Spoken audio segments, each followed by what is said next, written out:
کیا تمہیں موسیٰ کے بعد بنی اسرائیل کے گروہ کے اس واقعے کا علم نہیں ہوا جب انہوں نے اپنے ایک نبی سے کہا تھا کہ ہمارا ایک بادشاہ مقرر کر دیجئے تاکہ اس کے جھنڈے تلے ہم اللہ کے راستے میں جنگ کر سکیں؟ نبی نے کہا، کیا تم لوگوں سے یہ بات کچھ بعید ہے کہ جب تم پر جنگ فرض کی جائے تو تم نہ لڑو؟ انہوں نے کہا، بھلا ہمیں کیا ہو جائے گا جو ہم اللہ کے راستے میں جنگ نہ کریں گے، حالانکہ ہمیں اپنے گھروں اور اپنے بچوں کے پاس سے نکال باہر کیا گیا ہے۔ پھر ہوا یہی کہ جب ان پر جنگ فرض کی گئی تو ان میں سے تھوڑے لوگوں کو چھوڑ کر باقی سب پیٹ پھیر گئے، اور اللہ ظالم کو خوب جانتا ہے۔ اور ان کے نبی نے ان سے کہا کہ اللہ نے تمہارے لیے طالوت کو بادشاہ بنا کر بھیجا ہے۔ کہنے لگے، بھلا اس کو بادشاہت کا حق کہاں سے آ گیا؟ ہم اس کے مقابلے میں بادشاہت کے زیادہ مستحق ہیں، اور اس کو تو مالی وسعت بھی حاصل نہیں۔ نبی نے کہا، اللہ نے ان کو تم پر فضیلت دے کر چنا ہے، اور انہیں علم اور جسم میں تم سے زیادہ وسعت عطا کی ہے، اور اللہ اپنا ملک جس کو چاہتا ہے دیتا ہے، اور اللہ بڑی وسعت اور بڑا علم رکھنے والا ہے۔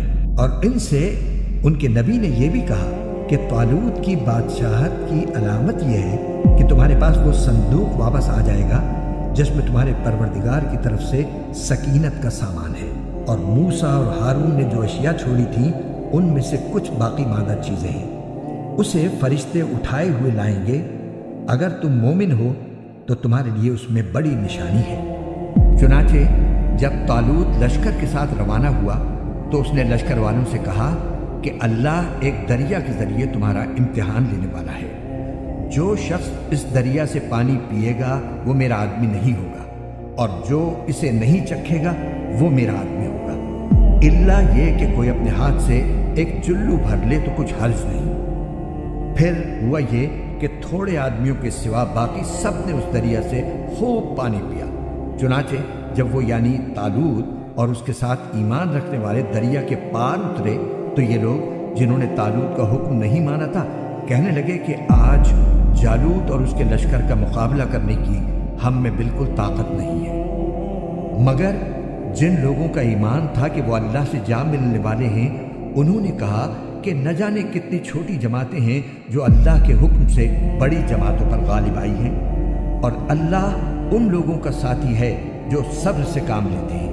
اور جب یہ لوگ جالوت اور اس کے لشکروں کے آمنے سامنے ہوئے تو انہوں نے کہا، اے ہمارے پروردگار، صبر و استقلال کی صفت ہم پر انڈھیل دے، ہمیں ثابت قدمی بخش دے، اور ہمیں اس کافر قوم کے مقابلے میں فتح و نصرت عطا فرما دے۔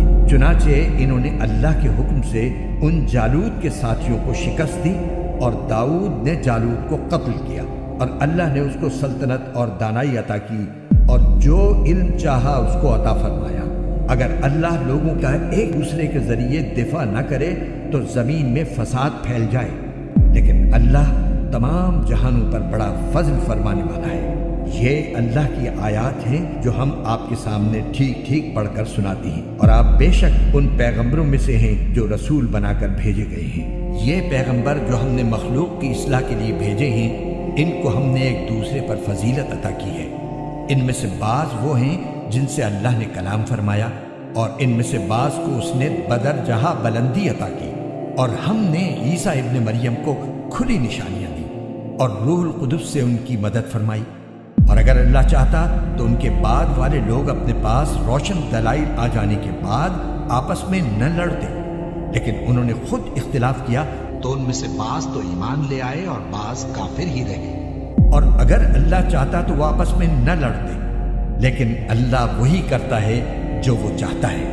اے ایمان والو، جو رزق ہم نے تمہیں دیا ہے اس میں سے وہ دن آنے سے پہلے پہلے اللہ کے راستے میں خرچ کر لو جس دن نہ کوئی سودا ہوگا، نہ کوئی دوستی کام آئے گی، اور نہ کوئی سفارش ہو سکے گی۔ اور ظالم وہ لوگ ہیں جو کفر اختیار کیے ہوئے ہیں۔